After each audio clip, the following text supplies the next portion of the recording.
नमस्कार दोस्तों, आपका स्वागत है अपने YouTube चैनल PFP में। आज हम भारतीय एयरटेल के बारे में बात करने वाले हैं, जहां पर शानदार तेज़ी दिखाई पड़ती है। स्टॉक अपने ऑल टाइम हाई पर ट्रेड कर रहा है। इसके बावजूद मुझे 100% का अपसाइड दिखाई पड़ता है। मेरी एनालिसिस क्या है ये मैं आपके साथ शेयर करने वाला हूं, लेकिन सबसे पहले रीज़न समझ लेते हैं कि आज इतनी तेज़ी क्यों देखने को मिली है। तो न्यूज़ है कि भारतीय एयरटेल ने गूगल क्लाउड और सिस्को के साथ पार्टनरशिप की है to launch a new enterprise grade solution, जिसका नाम है एयरटेल ऑफिस इंटरनेट। तो नाम से ही पता चलता है ऑफिस के लिए है, स्मॉल बिजनेसेस के लिए है, सोहोस के लिए है। सोहो का फुल फॉर्म है small office, home office, tech startups के लिए है। इसीलिए प्राइस रेंज भी काफ़ी अफोर्डेबल है। प्लान्स की शुरुआत 999 से हो रही है। स्टैटिक आईपी और पैरेलल लिंकिंग जैसे एड ऑन सर्विसेज भी यहाँ पर आपको मिल जाएगी। कंपनी ने कहा है कि जो न्यू एंटरप्राइज सॉल्यूशन है, इनका एम है कि स्मॉल बिजनेसेस को डिजिटल ट्रांसफॉर्मेशन करने में हेल्प हो जाएगी। तो ऑफकोर्स स्मॉल बिजनेसेस के लिए अच्छी बात है और ऑफकोर्स एयरटेल का तो यहाँ पर फायदा दिखाई पड़ता है। Airtel office internet comes as a unified solution with one plan and one bill and offers FTTH broadband. FTTH का मतलब है fibre to the home with symmetric speeds up to 1 Gbps along with unlimited local STD calling. तो ये सब कुछ offer में included दिखाई पड़ता है। इसके अलावा सिस्को और कैस्परस्की के द्वारा एंटरप्राइज ग्रेड सिक्योरिटी भी मिलने वाली है। साइबर सिक्योरिटी मिलेगी against threats like malicious and unwanted domains, viruses, crypto lockers and cyber attacks. तो ये भी काफ़ी अच्छी बात दिखाई पड़ती है।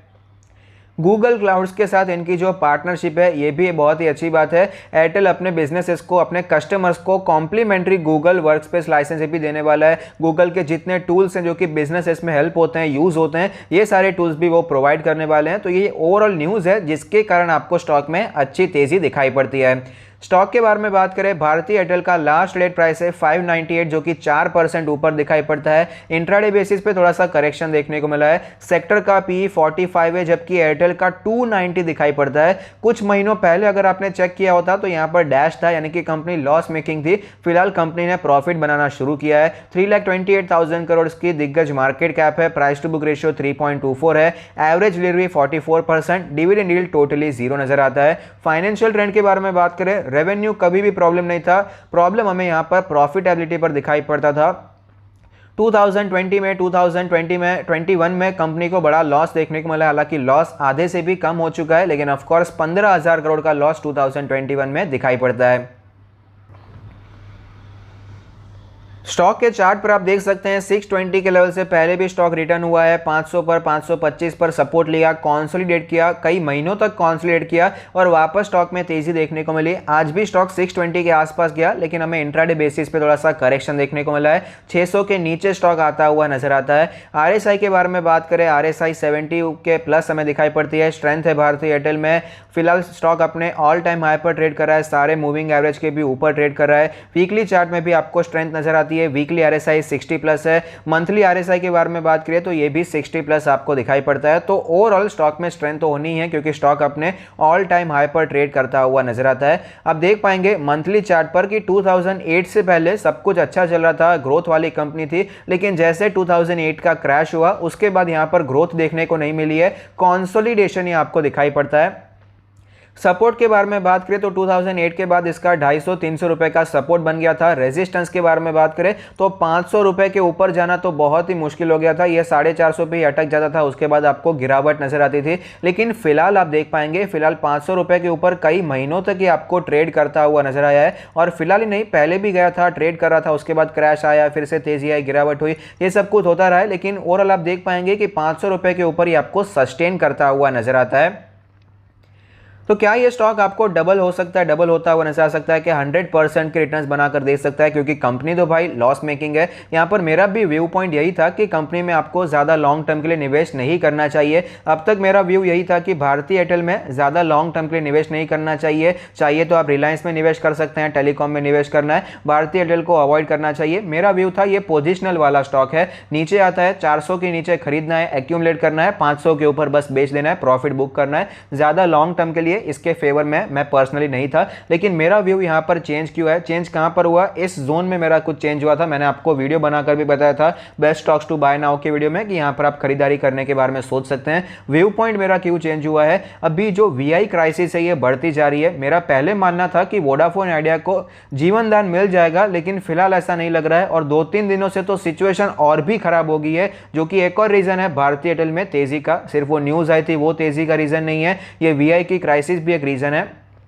तो अब मेरा जो व्यू पॉइंट है थोड़ा और यहाँ पर स्ट्रांग होता जा रहा है कि अभी वीआई क्राइसिस यहाँ पर खत्म होती हुई नजर नहीं आ रही है, जीवन दान मिलेगा ऐसा लगता नहीं है, किसी को भी वहाँ पर पैसा इन्फ्यूज नहीं करना है। तो अभी ऐसा लग रहा है कि वोडाफोन आइडिया का तो काम खत्म हो गया। पहले भी कुछ ज़्यादा बिजनेस अच्छा परफॉर्म नहीं कर रहा था, लेकिन जीवन दान मिलने के चांसेस मुझे नजर आ रहे थे, इसलिए मेरा व्यू पॉइंट भारतीय एयरटेल में थोड़ा सा नेगेटिव था। लेकिन फिलहाल मुझे लगता है कि वीआई क्राइसिस यहाँ पर आपको कंटिन्यू रहता हुआ नजर आएगा और ज़्यादा यहाँ पर कुछ अच्छी चीज़ें नहीं होने वाली है। तो भारतीय एयरटेल के लिए अच्छी पॉजिटिव बात हो सकती है और टेक्निकली भी आपको ये सपोर्ट करता हुआ नजर आता है। मैं आपको दिखाना चाहूंगा वीकली चार्ट पे 2019 के बाद आप देख पाएंगे वीकली चार्ट पे ओवरऑल आपको ये स्ट्रेंथ होता हुआ स्ट्रांग होता हुआ नजर आया। यहां पर आपको तेजी देखने को मिली, गिरावट हुई, सपोर्ट लिया, तेजी आई, जो पुराना आया था उससे ऊपर गया, फिर से गिरावट हुई। जो गिरावट हुई थी थोड़ा सा स्लाइटली डिफरेंस था, लेकिन ऑफकोर्स लो जो था वो ऊपर देखने को मिला, फिर से तेजी आई, सेम लेवल पर गया, गिरावट आई और फिर से स्टॉक आपको ऊपर जाता हुआ नजर आता है। तो ओवरऑल टेक्निकली यहां पर आपको स्ट्रेंथ दिखाई पड़ती है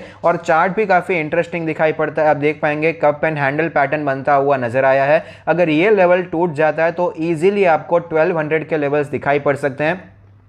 इजीली क्यों कह रहा हूं, फंडामेंटली स्पीकिंग तो देखिए अभी जो एवरेज रेवेन्यू पर यूजर है अभी इतना कम नहीं रहने वाला, धीरे धीरे आपको बढ़ता हुआ नजर आएगा। जियो भी प्राइसेस बढ़ाएंगे, एयरटेल भी प्राइसेस बढ़ाने ही वाले हैं, क्योंकि फिलहाल जो प्राइसेस हैं वो सस्टेनेबल नहीं है। तो ओवरऑल लॉन्ग टर्म में यहाँ पर सिचुएशन हो जाएगी। ये फंडामेंटली स्पीकिंग इनके जो भी सब्सक्राइबर्स हैं वोडाफोन के, सब एयरटेल के पास या जियो के पास ही आने वाले हैं। तो ये भी फंडामेंटल एक्सपेक्ट हो गया। अब टेक्निकली अगर बात करें 600 अगर टूटेगा तो बहुत ही तेजी आने के चांसेस बहुत ही ज्यादा है, क्योंकि स्टॉक एक लंबे कॉन्सोलिडेशन से गुजरा है। 12 साल के कॉन्सोलिडेशन में स्टॉक आपको नजर आता है। तो ऑफकोर्स अगर कोई ब्रेकआउट होता है तो स्टॉक इजीली आपको डबल होता हुआ नजर आ सकता है। मेरा मानना है हायर साइड पे आपको ये 3 गुना 4 गुना भी हो सकता है, लेकिन उसमें टाइम लगेगा, 3-4 साल देखने को मिल सकते हैं। अगर ये 600 रुपए का लेवल टूटता है तो 1 साल के अंदर अंदर आपको डबल होता हुआ नजर आ सकता है।